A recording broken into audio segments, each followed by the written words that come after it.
Are you putting them on the ticket for me? I'm trying, dude. Okay.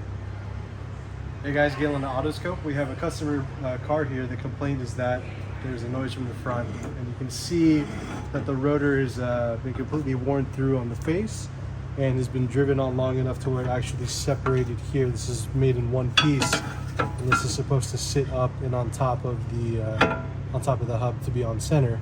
And this is how it is coming into the shop.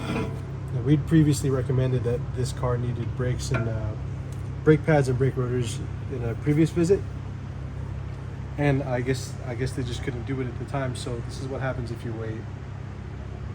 We really want to keep you guys safe. We really want to make sure everyone out on the road has reliable equipment, reliable vehicles, and when you have a situation like this could lead to greatly reduced braking performance and put yourself in danger and everyone else around you in danger as well. So we really want to avoid this as much as possible, and when we recommend stuff like this, it really is with your best interest in mind.